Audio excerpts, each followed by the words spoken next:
Today in the episode, Counter Meta, Surviving the Flute Onslaught, Voice of the Wasteland. We read your messages and choose the craft of the episode. And we start with Workshop, one-hit kills with no weapons whatsoever.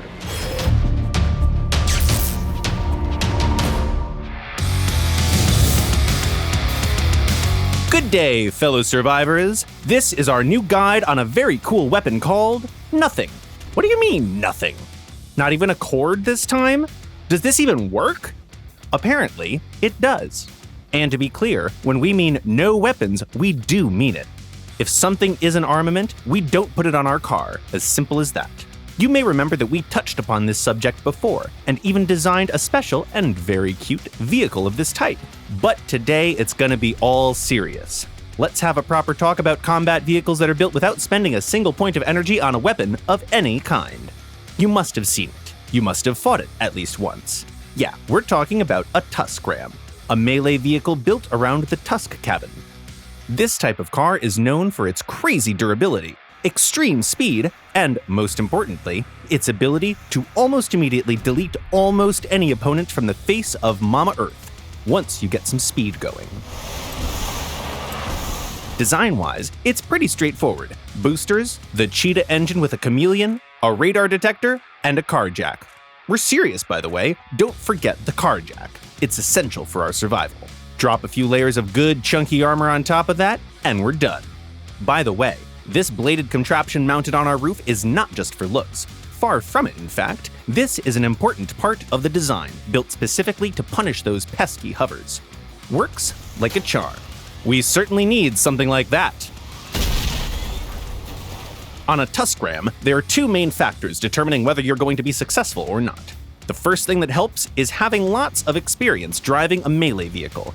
Yeah, it might seem easy. Just go as fast as you can and ram the hell out of the first guy you see. But in reality, it's rather tricky to land a good blow with your car.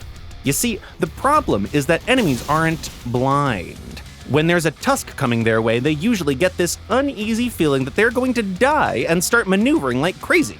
That means that we have to get clever and sneaky. Engage them from the flank, wait for a good opportunity to strike, and only then fall on them like a hammer. You also have to get used to hitting targets specifically with your cabin and nothing else. You will deal damage either way, but if you want to hit hard, you must hit with your Tusk. The second major thing affecting your performance is what your teammates are doing. The thing is, sometimes even a small, innocent thing can seriously mess up your day.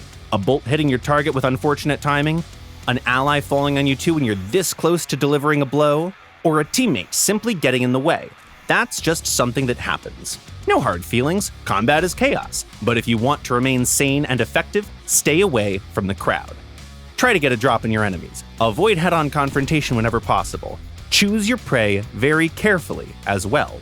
The easiest targets for you are Goliath tanks and sideway hovers. The best case scenario is that you hit the side of an enemy vehicle at a right angle. Even if you fail to destroy them outright, your blow will certainly deal a lot of damage to their chassis.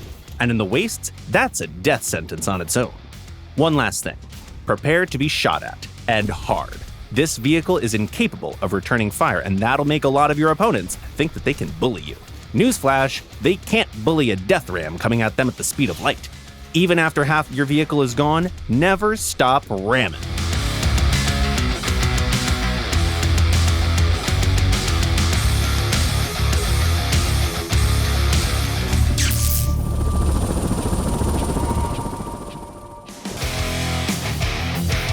It feels nice to have a good weapon lying around. Even better if it's a weapon that deals tons of damage, doesn't require a lot of energy, and fits into the smallest of spaces. But what if this weapon is used by another survivor? And that's not just one survivor we're talking about. It seems like everyone is going around firing those ATGMs. Yeah, let's talk about the Flute. First, a few words about its strengths. Well, not really a few. It really is a very impressive weapon. One thing that is immediately apparent is its small size. The Flute is no bigger than the Pyre or the Locust, which means that it can be installed basically anywhere, and then fired off from all sorts of unexpected places. Sneaky weapon, this one. The other big thing is that it doesn't require much energy to work, only 2 points. Given the weapon's minuscule size, it is definitely possible to make a car that'd be just chock full of missiles, but most survivors don't go overboard and get 5 or maybe 6 of them, leaving some energy for modules that are beneficial to their build on the whole. Then we have this: the missiles are laser guided. At first, it might actually seem as more of a disadvantage, especially when compared to convenient fire and forget missile systems like the Pyre. But experienced survivors know that homing missiles have their limitations. For example, they can't be directed to an enemy hiding behind the corner, or used against cloaked vehicles. The final nail in the coffin is that the Flute HEGMs hit like a damn truck. 1,000, 1,500 points of damage with a single barrage? Yep, that's doable. In most cases, there will be quite a few missiles coming your way. Even if your armor is top-notch, that's not something you want to be hit with. Are we all doomed then? Nope. This cursed joke of a musical instrument has quite a few flaws as well. First, the missiles are pretty slow and follow a visible laser beam.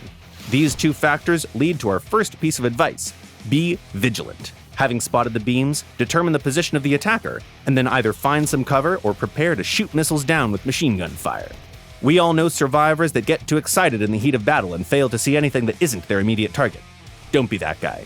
Another thing to remember is that flutes have a kind of a blind spot. Missiles are incapable of making a hard turn immediately after being fired off, so if you approach a flautist from the side or from the back, you can send them to Wasteland Valhalla with barely any fuss. If, for whatever reason, you are forced to attack head-on, maneuver as hard as you can, all the while shooting at the flute enthusiast with everything you have. Okay, got it. But what do I do if the enemy is so fast and agile that I simply can't close the distance? That's fine. Just maintain the distance needed to consistently deal with incoming missiles, or at least to dodge them, all the while helping your allies in teamfights and securing the objectives. If there's a whole orchestra of flute lovers, then it's all about team coordination and careful target prioritization. In other words, pile on them like crazy. Full team, all guns blazing as hard as you can. Incapacitate and wreck all those sideways hovers, wedges, plasma warriors, anyone who's stupid enough to stand in your way. Burn them, burn them, burn them all! And now, a short commercial break. Lunatic Driving School. Only those who drive stay alive. The course covers getting rid of brakes, reckless ramming, and other essential skills.